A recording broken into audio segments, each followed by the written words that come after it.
So मला आणि आपल्या सगळ्या व्ह्युअर्सला तुमच्याबद्दल थोडंसं जाणून घ्यायला, तुमच्या कार्यक्षेत्राबद्दल जाणून घ्यायला खूप आवडेल. सो थोडीशी इन्फॉर्मेशन त्याच्याबद्दल द्या आम्हाला. सर्वप्रथम तर मी तुम्हा सर्वांचे खूप आभार मानते की तुम्ही इथे एकतर वेळात वेळ काढून आलेला आहात. संडे ची दुपार आहे आणि I can really understand Sunday ची आफ्टरनून काय मीन करते आपल्याला, जेव्हा आपण नाही का पूर्ण आठवड्याभर काम करून दमलेलो असतो. स्टील तुम्ही प्रयत्न करून इथे आलात, so thank you so much for coming here. आणि अभिलाषा मॅमचे खूप आभार की त्यांनी मला हा प्लॅटफॉर्म दिला, अपॉर्च्युनिटी दिली. आणि थँक्यू अपूर्वा मॅम, आज तुम्ही माझ्यासोबत आहात आपल्या ह्या सेशनमध्ये, सो थँक्यू सो मच. माझं नाव आहे डॉक्टर मोनिका गोरड. मी एक होमिओपॅथिक कन्सल्टंट आहे, बॅकफ्लायर थेरपिस्ट आहे आणि गेली अनेक वर्ष मी विद्यार्थ्यांसाठी काम करते. आता विद्यार्थ्यांसाठीच का, तर विद्यार्थी दशा ही आपल्या आयुष्याची पायाभरणी असते. म्हणजे जर आपण मेहनत विद्यार्थी दशेत घेतली आहे तर त्याची जी फळं आपण चाकतो ती आपण आयुष्यभर चाकतो.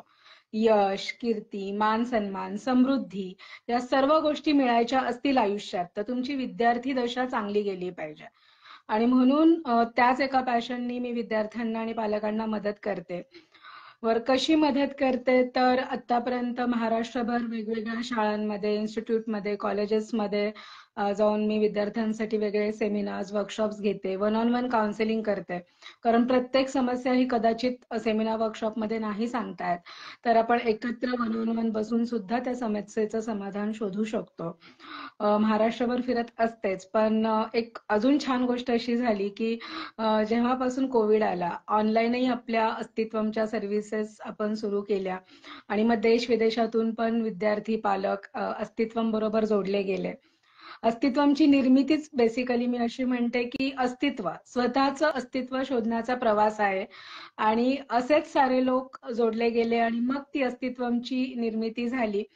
जरी टॅग माझा लागत असेल डॉक्टर मोनिका गोरड अस्तित्वम फाउंडर वगैरे, तरी माझा असा पूर्ण विश्वास आहे की आज तुम्हा सर्व लोकांमुळेच ही संस्था उभारली गेलेली आहे आणि हजारो विद्यार्थी आणि पालकांनी या संस्थेशी जोडले गेले आणि संस्थेच्या ज्या सेवा आहेत त्यांचा लाभ स्वतःला करून घेतलाय. आणि आय रिअली फील ब्लेस की आपण एवढ्या मोठ्या प्रमाणात काम करू शकतो. Excellent, excellent. खूपच छान आहे. तुम्ही जे करताय मुलांसाठी, पालकांसाठी हे खरंच खूप कमेंडेबल आहे. आणि तुम्ही एवढं मोठं काम करताय की पूर्ण जग म्हणजे पूर्ण देशात तुम्ही फिरताय, प्लस तुम्हाला बाहेरची लोक पण अप्रोच करतायत, आउट ऑफ इंडिया सुद्धा तुम्हाला लोक अप्रोच करतायत त्यांच्या प्रॉब्लेम्ससाठी, त्यांच्या काउन्सिलिंगसाठी. So that is really amazing. आणि जे अस्तित्वचं तुम्ही जे मिनिंग सांगितलात किंवा जे कोरिलेशन तुम्ही केलेलं आहे ते खूपच सुंदर आहे. So really congratulations for you for doing such a wonderful work. तर मला आता सांगा की ह्या ह्याच्यात आय एम शुअर की आताच्या काळात स्पेशली कोरोना नंतर बरेचसे सगळे म्हणजे ऑलमोस्ट सगळे स्कूल्स ऑनलाईन झाले होते, सगळे स्कूल्स, कॉलेजेस सगळेच ऑनलाईन झाले होते. मग त्यानंतर मुलांचं बाहेर जाणं कमी झालं, लोकांबरोबर भेटणं कमी झालं. सो अशा ह्याच्यातही आणि बाकीचे पण जे जनरल आता जे ज्या टाईपचं एज्युकेशन सिस्टम आहे त्या ह्याच्यानी बऱ्याचशा गोष्टी मुलांमध्ये पण प्रॉब्लेम्स होत असतील. सो आत्ताच्या जनरेशनला मुलांमध्ये काय प्रॉब्लेम्स असतात, काय डिफिकल्टीज फेस करतात मुलं? सो खूप छानच प्रश्न विचारलाय मॅम तुम्ही. काळ बदललाय का, तर नक्की बदललाय. स्पेसिफिकली ही जे मध्ये फेज येऊन गेली कोविडची, त्यानंतर तर खूप चेंजेस आल्यात आणि गोष्टी खूप फास्ट झाल्यात. त्यामुळे पूर्वी पण आपण म्हणायचो स्पर्धेचं युग आहे, स्पर्धेचं युग आहे, पण ती स्पर्धा आता थोडी जास्त तीव्र जायला लागली आहे. सुरुवातीला एक्झामचाच प्रकार बघा ना, खूप सोपा होता. आपण ना एका इन्स्टिट्यूटमध्ये किंवा एखाद्या सेंटरमध्ये जाऊन एक्झाम द्यायचो. आता पोस्ट कोविड असं झालं की एक्झामचं स्वरूप पण खूप चेंज झालंय. काही एमसीक्यू टाइप्स असतात, काही डिस्क्रिप्टिव्ह असतात, काही तुम्ही ऍक्टिव्हिटी बेस्ड असतात की जिथे तुम्हाला प्रेझेंट करावं लागतं स्वतःला. सो मग स्वरूप बदललंय एक्झामचं. ऑब्व्हियसली प्रत्येक एक्झामची त्यामुळे तुम्हाला तयारी वेगळी वेगळी करावी लागते.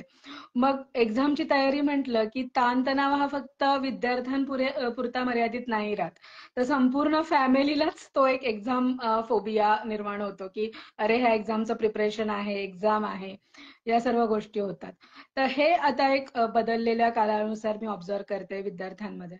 दुसरी महत्वाची गोष्ट असते की ओके, एक्झाम आहे, तयारी तर करायची आहे. म्हणजे सराव कुठल्याही एक्झाम मध्ये जर आपल्याला जायचंय, पालकांची इच्छा काय असते, एवढं स्पर्धेचं युग आहे तर माझ्या मुलाने या स्पर्धेच्या युगामध्ये टिकून राहावं, स्पर्धेत टिकून राहावं. मग काय होतं, प्रयत्न सुरू होतात की प्रत्येक स्पर्धेमध्ये अव्वल आलं पाहिजे माझ्या मुलाने. ओके, मग याच्यासाठी सराव पाहिजे, मग याच्यासाठी प्रॅक्टिस पाहिजे. आणि रियालिटी काय राहते, तर रोजचा होमवर्क सुद्धा पूर्ण होत नाही विद्यार्थ्यांकडून. मग रोजच तो संवाद म्हणू विसंवाद म्हणू सुरू होतो की अरे होमवर्क कम्प्लीट नाहीये, असाइनमेंट कम्प्लीट नाहीये, डेली तुमची रिव्हिजन जी सोपी गोष्ट आहे ती कम्प्लीट नाहीये. आणि अभ्यासाला बसली नाही मुलं की यांना बरंच काही काही सुचत राहतं. लाईक पालक मला बऱ्याच वेळा सांगतात, मॅम त्याच्यासमोर तुम्ही मोबाईल द्या, हलणार नाही तो तासनतास. किंवा टीव्ही समोर लागला तर तो आपल्याला म्हणेल बाजूला सरक, पण त्याचं टीव्हीवरचा फोकस नाही बाजूला होत. पण मग हीच मुलं जेव्हा अभ्यासाला बसतात ना, तर एका जागी स्थिर नाही बसू शकत. मग सतत हालचाल आहे. दर 2 मिनिटांनी त्यांना काहीतरी आठवतं, तहान लागते, भूक लागते. अगदीच पेन्सिलीची टोक मोडणारे इतके विद्यार्थी मला भेटलेले आहेत की एका दिवसात पेन्सिल संपते. सो मग एका जागी बसता येत नाही, मग अभ्यासाचे चॅलेंजेस येतात, फोकस कॉन्सन्ट्रेशन होत नाही. हे एक पालकांकडनं सतत तक्रार येते. बरं, मग अशात काय होतं माहिती आहे, एक्झाम जवळ आली ना की ती बिचारी आई सगळं तिचं काम सोडून, मग बऱ्याच आता ज्या आई आहेत त्या वर्किंग असतात, लोड असतोच ऑब्व्हियसली. मग ते सगळं बाजूला ठेवून मग ती मुलाबरोबर बसते, मग छान डिस्कशन होतं, मग एक छान टाइम टेबल रंगीबिरंगी तयार होतं जे स्टडी टेबलच्या समोर लावलं जातं. आणि आज आईला वाटतं चला आता तरी आपलं मूल छान अभ्यास करेल. पण होतं काय, 2-3 दिवस ते मूल पण छान पेटलेलं असतं बरं, छान अभ्यास करतं वगैरे. चौथा, 5वा, 6वा दिवस यायला लागला की मग हळूहळू परत आपण म्हणतो ना, ये रे माझ्या मागल्या ती कंडिशन सुरू होते. सो ते टाइम टेबल करणं, ते फॉलो करणं, ती कन्सिस्टन्सी मेंटेन करणं. यश मिळवणं हे एका दिवसाचं ओव्हरनाईट जॉब नाहीये. त्याला कन्सिस्टन्सी लागते, परसिव्हरन्स लागतो. मग या गोष्टी मुलांमध्ये आता आई वडील म्हणतात की मिसिंग आहे. बरं, आता एवढं सगळं केल्यानंतर जर आई वडील सांगायला जरी लागले की अरे बाबा अभ्यास कर, हे करू नकोस, याच्यावर फोकस कर. तर आजकालच्या आया मला एक सांगतात की मॅम हा इतका हजरजबाबी आहे ना, की मी अजून त्याला काही सांगते तोपर्यंत याचं उत्तर तयार असतं, उलट उत्तर देऊन मोकळात. आणि आमचेच गुण आम्हाला वाचून दाखवून पण पाढे वेगळा. म्हणजे घरात हा एवढा हजरजबाबी आहे, पण टीचर समोर बोलती बंद आहे. मग तिथे नाही, म्हणजे जेव्हा ओरल्स विचारल्या जातात, क्वेश्चन्स येतात, तेव्हा मात्र आमच्या साहेबांची बोलती बंद आहे. म्हणजे मुलंही काय मुलीही काय दोन्हीही सेम सिच्युएशन्स मध्ये जातात. पालक हे सगळं सांगत असतात, माझ्याशी बोलत असतात. ऑन द अदर हँड जेव्हा मी विद्यार्थ्यांशी बोलते, विद्यार्थ्यांचं स्वतःचं एक वेगळं विश्व आहे. त्यांचं जर आपण टाइम टेबल पाहिलं ना अपूर्वा मॅम, तर कसं होतं ना की सकाळपासून संध्याकाळपर्यंत शाळा, college, tuitions, hobby classes, activity classes, इतके एक्झॉस्टेड असतात ना ही मुलं, की मग त्यांना होमवर्कचं प्रेशर आहे का? आहे. त्यांना एक्झामचं प्रेशर आहे का? तर आहे. ओके. प्लस त्यांना ही जे स्ट्रेस आहे, ही जी रॅट रेस चालू आहे, या रेसमध्ये त्यांना पळायचंय. सी, बिईंग अ पॅरेंट आपण चिअर अप करू शकतो, एनकरेज करू शकतो, पण ज्या ऍक्शन्स घ्यायच्यात त्या या मुलांनाच घ्यायच्यात. सो ते ऍक्शन, परफॉर्मन्स प्रेशर त्यांच्यावर राहणार का? तर ऑब्व्हियसली आहे, भरपूर आहे. बरं, त्यांना बदललेलं एन्व्हायरमेंट, बदललेली परिस्थिती यांनाही मॅच करायचंय. शिवाय हा जो वयोगट आहे, जेव्हा आपण विद्यार्थी दशा म्हणतो, स्पेसिफिकली एज 10 ऑनवर्ड्स, 10 वर्षांच्या वरील मुलं, त्यांच्यासमोर अजून एक समस्या असते की यांना ना आपल्याला मित्र असावे, मैत्रिणी असावी, आणि आपण एका स्पेसिफिक ग्रुपमध्ये इन्व्हॉल्व्ह व्हावं असं वाटतं. आणि मग या ग्रुपमध्ये इन्व्हॉल्व्ह होण्यासाठी ही मुलं बऱ्याच ऍक्टिव्हिटी करतात, त्या ग्रुपने आपल्याला त्यांच्यामध्ये सामावून घ्यावं म्हणून. सो एक ते प्रियर प्रेशर हेही क्रिएट होतं. मग बऱ्याच वेळेस आपल्याला एखादी गोष्ट आवडते, नाही आवडत, पण मुलं फक्त ग्रुप करतोय, एखादा स्पेसिफिक ग्रुप ती गोष्ट करतोय, किंवा ती मुलं माझी मित्रमैत्रिणी करतायत म्हणून मी पण करतोय, असा एक थोडासा ऍटिट्यूड मग मुलांचा वाढायला लागतो आणि मग कन्फ्युजन होतं. आणि यातून ना अपूर्वा मॅम अजून मी एक समस्या पाहिली, ती आहे बुलिंगची. म्हणजे मी एक जस्ट केस सांगेन. 7वीतला मुलगा माझ्याकडे आला होता.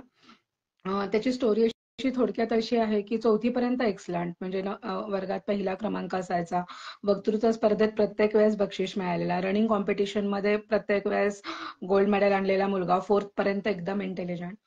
5वी आली, शाळा बदलली, शाळा बदलल्यानंतर नवीन शाळेत गेल्यानंतर सगळाच तो कोपअप मेकॅनिझम होता त्याचा. सगळ्यांबरोबरच ऍडजस्ट करायचं. नवीन स्कूल आहे, नवीन फ्रेंड्स आहेत, नवीन टीचर, नवीन subject, because 5th standard we know की we go to the secondary level now. So ते सगळं आहे. तर हे मॅनेज करत असताना त्याचे जिथे छोटे छोटे ग्रुप बनले होते, त्यातल्या एका ग्रुपला त्याने अप्रोच केलं की मी पण तुमच्याबरोबर तुमच्या ग्रुपमध्ये सामील होणार. आता ह्या ग्रुपचा जो म्होरक्या होता ना, हा धडा चतुर होता आणि खोडकर होता.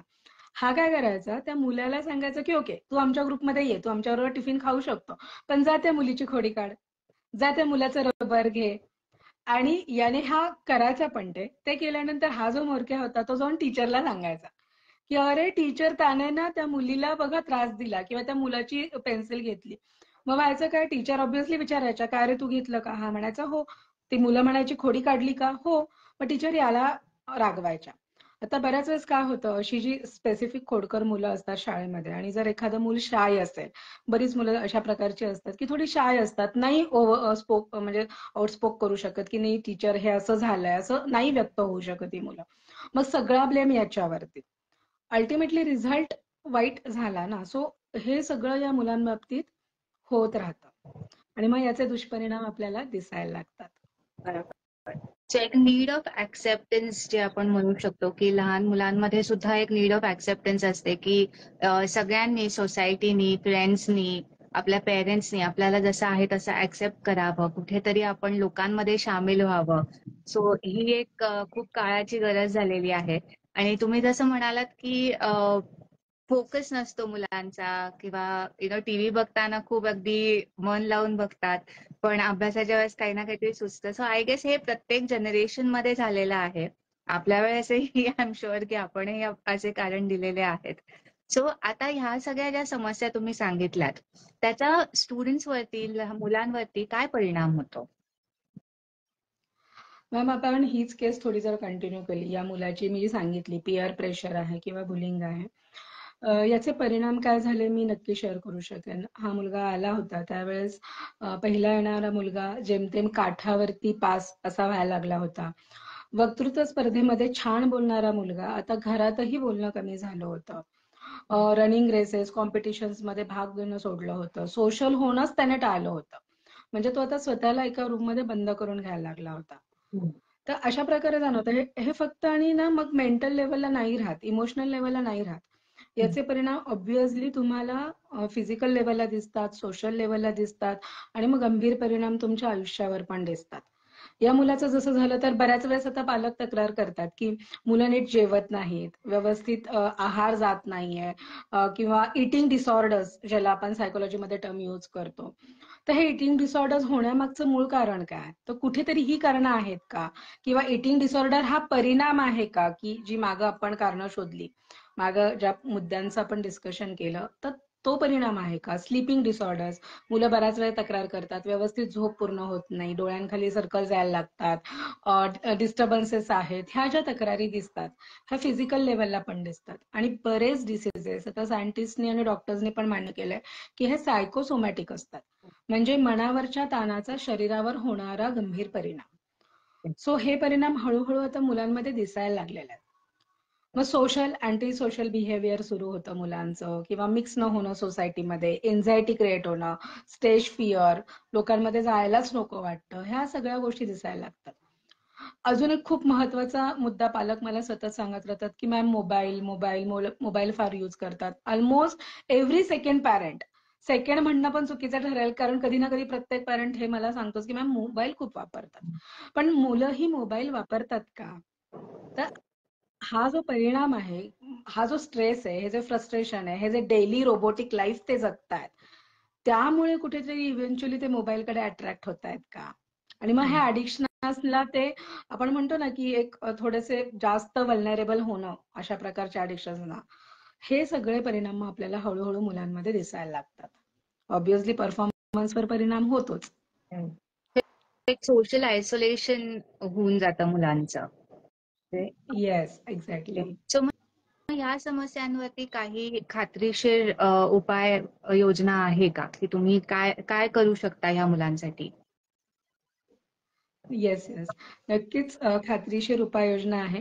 पण त्याच्या आधी मी सर्वांना रिक्वेस्ट करेन की ह्या समस्या निर्माण का झाल्या हे आपण पाहू.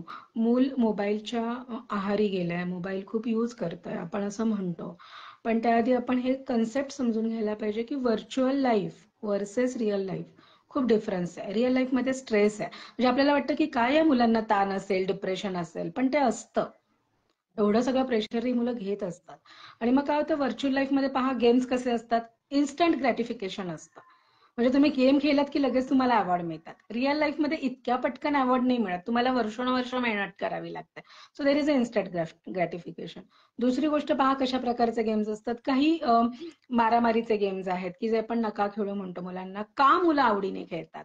कारण सारं फ्रस्ट्रेशन, सारा स्ट्रेस त्या गेम मधनं बाहेर काढण्याचा ते प्रयत्न करतात. ऑब्व्हियसली मग मुलांची चिडचिड, राग या सगळ्या गोष्टी सुरू होतात. पालकांना उलट उत्तरं देणं, नातेसंबंधांवरती ताण येणं, शिक्षकांशी व्यवहार नीट नसणं. मग ह्या सगळ्या गोष्टी चालू होतात. या सगळ्या गोष्टींचा हे होतं की सोशली त्या मुलाला थोडंसं बाजूला हे केलं जातं. मग परत तो अजून व्हर्च्युअल जगाकडे वळतो. मग हे एक विशियस सायकल तयार होतं. ओके. आणि म्हणून जर आपल्याला उपाययोजना पाहायच्या आहेत तर सगळ्यात पहिलं आणि महत्वाचं काय की हा त्रास, ही समस्या प्रत्येक मुलासाठी उद्भवली का? तर सगळ्यात पहिलं जे आपण शोधलं पाहिजे ते की समस्येचं मूळ काय आहे. आणि मी नेहमी म्हणते की प्रत्येक मूल वेगळं, प्रत्येक मुलाच्या अवतीभोवती असणारी परिस्थिती, वातावरण वेगळं. त्यामुळे ना प्रत्येक मुलाची समस्येचं प्रकार वेगळा असू शकतो, इंटेन्सिटी वेगळी असू शकते आणि मग त्याप्रमाणे आपल्याला काम करावं लागतं. तर फर्स्ट इज समस्येचं मूळ शोधणं. दुसरी गोष्ट आपण काय करायची आहे की एकदा आपल्याला कळालं की ही समस्येचं मूळ आहे. मग जेव्हा आपण उपाय शोधतो तर जसं आता अस्तित्वामध्ये बरेच पालक आणि विद्यार्थी मुलं येतात. मूल शोधताना मी काळजी घेते की मी स्वतः त्या मुलांबरोबर इंटरॅक्ट करेन, वैयक्तिक लक्ष देईन, पालकांशी वैयक्तिक बोलेन. कारण हे समस्येचं मूळ शोधणं खूप गरजेचं आहे. कधी कधी सपोज असं वाटलं की नाही समस्येचं मूळ आपल्याला सापडत आहे तर मग काही टेस्ट असतात, सायकोमेट्रिक टेस्ट आहेत किंवा काही टेस्ट त्यांचीही मदत आपण घेऊ शकतो. एकदा समस्या काय म्हणजे डायग्नोसिस एकदा फर्म झालं की मग आपण ट्रीटमेंटकडे, मग वेगवेगळ्या थेरपीज असतात, टेक्निक्स असतात. मग विद्यार्थ्यांबरोबर बोलले जातात, त्या टेक्निक्स अप्लाय करा. म्हणजे स्पेसिफिकली अस्तित्वम जेव्हा काम करतं तेव्हा तुमची ही समस्या आणि हे त्याचं समाधान आहे एवढं सांगून आपण नाही थांबत. कारण समाधान सांगितल्यानंतर जेव्हा इम्प्लिमेंटेशन करतो तेव्हा मेजर चॅलेंजेस येतात. मग त्यावेळेस इम्प्लिमेंटेशन करताना जर काही चॅलेंजेस आले तर yes we are always there की मग ओके हे चॅलेंज येत आहे, मग कसं पुढे जाऊयात. कधी कधी आपल्याला काही थेरपी स्पेसिफिक केसेसमध्ये वापराव्या लागतात. सीबीटी आहे, आरईबीटी अशा बऱ्याच थेरपीज असतात ज्या आपण यूज करू शकतो मुलांसाठी. किंवा किंवा होमिओपॅथी आणि बॅकफ्लॉवर रेमेडीज आहेत त्यांचा उपयोग मुलांना खूप छान होतो या बाबतीमध्ये. ॲज वी नो आता तर बरेचसे लोक परत एकदा होमिओपॅथीकडे वळायला लागलेले आहेत आणि आपल्याला सगळ्यांना माहिती आहे की खूप सेफ मेडिसिन आहे मुलांसाठी. तर खूप छान सगळं आहे हे. आणि एकतर परिणामकारक आहे, रिझल्ट लवकर मिळतात, तुमच्या मानसिकतेवरती, मनावरती, शरीरावरती छान परिणाम करतात. म्हणजे नैसर्गिक वस्तूंच्या अर्कांपासून बनवलेली औषधं आहेत. त्यामुळे ती सेफ आहेत कन्झ्युम करायला. त्यांची सवय लागत नाही, ॲडिक्शन होत नाही. आणि सगळ्यात महत्वाचं काय मुलं ही औषधं खूप आनंदाने घेतात. म्हणजे माझ्याकडे असे कित्येक लोक येतात माहिती मुलं असतात की मॅडम तुमच्या गोळ्या हव्यात आम्हाला, काही नको तर आज आम्हाला ती बाटली काहीतरी तर मेडिसिन द्या. म्हणजे औषधाचं जे एक कन्सेप्ट आहे आणि औषध म्हटल्यानंतर तोंड वाकडा करणारी मुलं इथे औषधं आनंदाने मागतात आणि आनंदाने घेतात. हा एक खूप मोठा बदल आपल्याला जाणवतो जेव्हा आपण होमिओपॅथीचा विचार करतो. तर अल्टिमेटली आपण अस्तित्वमध्ये असा होलिस्टिक अप्रोच ठेवतो विद्यार्थ्यांच्या समस्या सोडवण्यासाठी. आणि शेवटी प्रश्न अस्तित्वाचा आहे, आपल्या मुलांच्या भविष्याचा आहे. आणि म्हणून मी नक्की म्हणेन की जरूर तुम्ही आमच्याबरोबर सहभागी व्हा. आमची ही एक चळवळ आहे विद्यार्थ्यांना सुखी, समाधानी आणि समृद्ध आयुष्य देण्याची. तुमच्या सर्वांनाच इथे जे प्रेझेंट आहेत सर्वांनाच याचा फायदा हो, बस हीच इच्छा आहे माझी. ऍब्सोल्युटली खरं म्हणजे लहान मुलांकडनं त्यांचे काय प्रॉब्लेम्स आहेत हे जाणून घेणं आय एम शुअर की खूप अवघड असतं. कारण जर सोशल आयसोलेशन मध्ये एखादं मूल गेलं असेल तर एका अनोळखी व्यक्तीसमोर, कारण तुम्ही जेव्हा पहिल्यांदा कन्सल्ट करताय त्या मुलांना तेव्हा तुम्ही एक अनोळखी व्यक्तीच आहात. सो जर आपल्या पेरेंट्सशीच बोलत नसेल मूल तर एका अनोळखी व्यक्तीसमोर कसं व्यक्त होईल हे पण खूप मुलांसाठीही चॅलेंजिंग आहे आणि आय एम शुअर तुमच्यासाठी खूप चॅलेंजिंग आहे त्यांच्याकडनं ते सगळं प्रॉब्लेम्स जाणून घेणं. त्यांना ओपन अप करणं हे तुमच्यासाठी पण नक्कीच चॅलेंजिंग असणार आहे. तुम्ही एखादी अशी कुठली एक तुमचं स्टोरी सांगू शकता का? सक्सेस स्टोरी सांगू शकता की एखाद्या स्टुडंटला खूप प्रॉब्लेम होता, काय तऱ्हेचे प्रॉब्लेम होता आणि तो कसा त्याच्यातनं बाहेर पडला आणि आता त्याची लाईफ कशी चालली आहे? एखादं एक्झाम्पल जर तुम्ही देऊ शकलात तर. मॅम एक्झाम्पल्स तर खूप आहेत आणि खूप छान बदल आम्ही पाहिलेत. पण आत्ता जी आपण एक स्टोरी सांगत होतो, मगाशी एका 7वीतल्या मुलाची मी स्टोरी सांगत होते आणि मला नक्कीच वाटतं की उत्सुकता असेल प्रेक्षकांना की त्याचं पुढे काय झालं. सो ऑब्व्हियसली ते आमच्याकडे आले. आम्ही प्रॉपर त्याचं काउन्सिलिंग ज्या काही रिक्वायर्ड होतं तो अप्रोच, समस्येचं समाधान त्यांना दिलं. तो मुलगा आता 7वीत आहे म्हणजे गेली 2 वर्ष he is connected with us आणि त्याने परत ते सगळं अचीव्ह केलेलं आहे. हे सर्वात महत्वाचं. म्हणजे जे त्याचं स्टेटस होतं सुरुवातीचं, की तो फर्स्ट नंबर, फर्स्ट रँकमध्ये असायचा. नाऊ आता तो परत एकदा वक्तृत्व स्पर्धेत भाग घेतो आहे. रनिंग कॉम्पिटिशनमध्ये भाग घेतो आहे. तर अल्टिमेटली तो परत त्याच्या नॉर्मल लाईफकडे आलाय ही सर्वात महत्वाची गोष्ट. मला अजून एक स्टोरी आठवते, ही करोना काळातली स्टोरी आहे. पबजी गेमबद्दल आपण ऐकलं होतं आणि तेव्हा बऱ्याच हे झाल्या होत्या. माझ्याकडे एक विद्यार्थ्याची आई, जुळी मुलं होती ती आणि दो दोघांची आता नावं नाही डिक्लेअर करत, 2 जुळी मुलं एकाच वयाची आणि पबजीचं ॲडिक्शन लागलं. ओके. आणि ते ॲडिक्शन इतकं झालं होतं, की मुलांना खाणं सुचत नव्हतं, झोपणं सुचत नव्हतं, वॉशरूम हॅबिट्स बदलल्या होत्या. इथपर्यंत ते ॲडिक्शन झालेलं होतं आणि आई खरंच याच्यात होती, की एक मूल अशा ॲडिक्शनमधनं बाहेर काढणं अवघड आहे. इथे मला जुळी मुलं आहेत. मग सुरुवातीला थोडंसं ते विश्वास निर्माण होणं, मग काउन्सिलिंग सेशन्स, मग त्या मुलाबरोबर जे काही requirement, therapies, medicines. So ultimately एक मुलगा माझ्याकडे कंटिन्युअस आला जुळ्यांपैकी. तर इफेक्ट असा होता, की अल्टिमेटली आता त्याने एका खूप रिनाउंड इन्स्टिट्यूटमधनं MBA पास केलेलं आहे. त्याची स्वतःची फर्म आहे आणि त्याच्या वडिलांच्या कन्स्ट्रक्शन बिझनेसमध्ये तो त्यांना मदत करतो. स्टिल क्या बात दुसरा जो मुलगा आहे तो अजूनही पबजी खेळतो. सो हा डिफरन्स आहे. म्हणजे ही एक स्टोरी मी का सांगते, की एकाच घरात राहणारी 2 जुळी मुलं आहेत. पण आहे. जेव्हा तुम्ही एक्सपर्टकडे जाता, मदत घेता आणि बोलणं खूप गरजेचं आहे. पहिले जॉइंट फॅमिली असायची ना मॅम, तर बोललं जायचं, काउन्सिलिंग घरातल्या घरात व्हायचं. पण आता न्यूक्लिअर फॅमिलीजमुळे मग असं थोडंसं आपल्याला बाहेर जाऊन बोलावं लागतं. मदत घ्यावी लागते आणि त्या आईने त्या मुलासाठी घेतली. त्याचा फायदा त्याला आयुष्यात नक्की झाला. ॲब्सोल्युटली. आणि आता खूप ओपनली लोकं अप्रोच करतायत. काही इश्यूज असतात. आधी खूप रिस्ट्रिक्टेड असायचं, कन्झर्व्हेटिव्ह एन्व्हायर्नमेंट होतं. आपलं कल्चरही तसं कन्झर्व्हेटिव्ह होतं. त्यामुळे लोकांना तेवढं ओपनली बोलता येत नव्हतं, की हो आमच्या मुलाला काही प्रॉब्लेम आहे किंवा जनरली सुद्धा लोकांना आपल्या स्वतःबद्दलही काही प्रॉब्लेम आहे हे बोलता येत नव्हतं. सो आताचं जे कल्चर थोडंसं चेंज झालं आहे आणि लोकं इतके ओपनली बोलायला लागले, डिस्कस करायला लागलेत. So that shows the indication की लोकांना खरंच चेंज व्हायचंय आणि चांगल्या तऱ्हेने पुढे जायचंय आयुष्यात, की जिथे प्रॉब्लेम्स कमी असतील आणि आपण खूप चांगल्या वेमध्ये प्रोग्रेस करू शकू. प्रॉब्लेम्स कधीच नसतील असं तर आपण म्हणू शकणार नाही कोणाच्याच लाईफमध्ये. पण ॲट ते आपण टॅकल करून पुढे आयुष्यात चांगलं करू ह्यासाठी सगळ्यांचीच धडपड असते. So once again very commendable की तुम्ही इतकं छान काम करताय मुलांसाठी आणि पेरेंट्ससाठी सुद्धा. कारण दोघं वर्किंग असल्यामुळे हल्लीचे पेरेंट्स कारण दोघं वर्किंग असतात. त्यामुळे मुलांवरती जो परिणाम होतो त्या ॲब्सेन्सचा प्लस बाकीच्या गोष्टींचा, तो ह्या सगळ्या गोष्टींमधनं त्यांना बाहेर काढून त्यांना प्रोग्रेसच्या पाथवरती नेणं, हे खरंच खूप चांगलं काम करताय तुम्ही.